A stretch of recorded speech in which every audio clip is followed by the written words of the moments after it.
Squid Games became the most successful Netflix show, with 111 million viewers who watched it in the first 17 days. Which is crazy, isn't it? Because it's literally the first show on Netflix to get more than 100 million viewers in the first month. And it's the top show in 94 countries. There's a bit of a trick though. It's not exactly clear how truthful the Netflix statistics are, because it doesn't mean that 111 million people watched the show from the beginning to the end. It merely means that those people have watched at least first 2 minutes of the show, which is not that much if you think about it. But at the same time, you cannot say that the show is not popular. I think in a matter of 1 week, I've heard from 7 different people that this is the best show ever, and they were all very surprised that I haven't watched it yet, which I will probably do eventually, but not now. And if you go somewhere like TikTok, everybody's doing the challenges, people are trying to organize the events, and the real life, everybody seems to be joking about the English dub version, which everybody finds annoying and everybody prefers reading the subtitles. But well, that's what the world is nowadays. And this kind of triggers an interesting thought. Well, I think it's interesting, but you might not. And in the film industry, Hollywood sort of created a sort of globalized films and series. But that globalization essentially equals Americanization. However, now the tendency with streaming platforms like Netflix, or I think Amazon Prime does it as well, they take a lot of content from different countries. On Netflix, you have shows from Germany, you have shows from Spain, from Mexico. And everybody watches them, especially with Korea being a really popular content producer these days, with everything from K-pop, and the Parasites was very popular recently, now the Squid Games.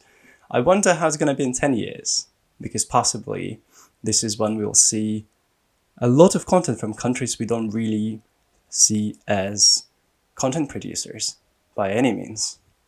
That would be interesting to see. Elon Musk, the favorite person of the internet, has hosted an opening for the Tesla Gigafactory in Germany.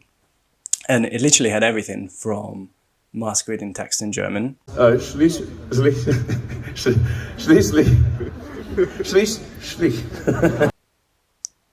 Tesla Coils. Tesla is Nikola Tesla, not Musk's Tesla. Well, technically, because there was a Tesla company opening party, therefore it was Musk's Tesla, Nikola Tesla Coils.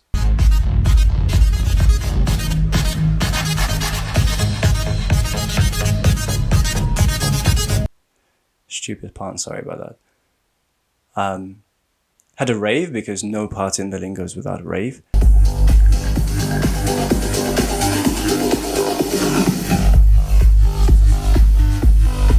And it did have a protest.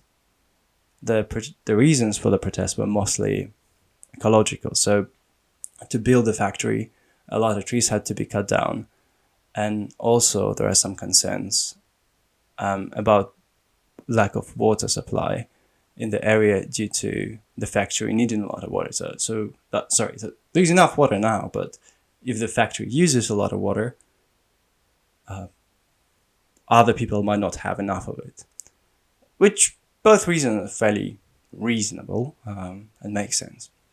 But what's also really interesting is that even though the company is promising to create 40,000 jobs, and sounds very promising and good for the economy of Germany, it still doesn't have all the permissions to function properly.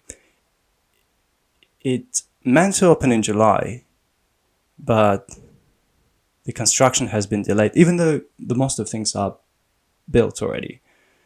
And it meant to open in 2022 now, unless they're gonna be more problems. And considering the protests and things that are going on, is quite likely. So they have to comply with strict German labor laws and things like that. So it'll be interesting to see how it goes. But once they manage to open, the suppliers of cars, Tesla cars, will increase, and the company might take over the world, I think. We'll see about that. Another piece of news from the film industry world, and just in under a month, Disney Plus is releasing the remake of Home Alone. And the trailer is not that great. Basically, this is not a sequel. This is not something like Home Alone 2, 3, 4 that were released right away on DVDs before. This is literally the same film with the same screenplay. Well, I'm exaggerating, of course, because they must have rewritten it a bit and adapted it for the modern world. But it's essentially the same film released again as Disney Plus original, which I think is quite funny because there's not much originality in taking an existing film and shooting it again. But, well, it's quite interesting also that the Disney, big, massive company is trying to compete with giants in the streaming sector like Netflix and Prime. But so far they don't seem to do much in terms of the original content that is not milking existing franchises. So they have Star Wars now, they have Home Alone, but there doesn't seem to be originality in the sense of new type of content, something that is fresh. There's originality in terms of it does belong to Disney, not anybody else. And to be fair, it's kind of almost sad to realize, but on the other hand, there is it's for us, at least I think for the majority of people who love Home Alone, the original one, it's more the nostalgia and the reminiscence of the childhood that makes us love the film. And for children who have not really seen that or who do not relate to it, perhaps the new Home Alone will be the Home Alone. I really doubt that. I just had to say that to be like a devil's advocate, but who knows? Maybe that's gonna be the case. And a bit of spicy news that you don't really need, but I just found quite interesting and just to cover. So basically, well, first things, like, did you know that the oldest dildo in the world is like 28,000 years old? And if that doesn't surprise you, the fact that the industry that is valued at like $34 billion, which is the industry of sex toys, did not have safety standards until now. So, International Organization for Standardization, really had to learn this one by heart, finally developed the safety standards. And they're more like all common sense, that you can remove the items by yourself, or the doctor should be able to help remove the items that are stuck, and things like that. But it's just really surprising that it wasn't the case before.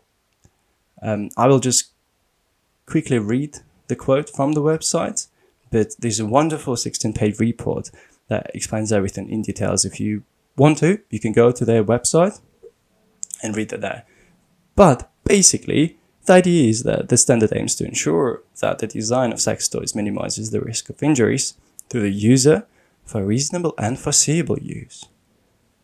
That the materials are safe to use in contact with genitalia, anus, or both. And also that there is a sufficient and correct information provided to the user. So be safe if you're using any of the items. Make sure you're using the ones with the approved safety standards.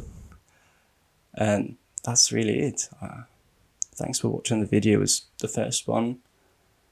Obviously it was shit, but we'll try to do a bit better next time and maybe see you again.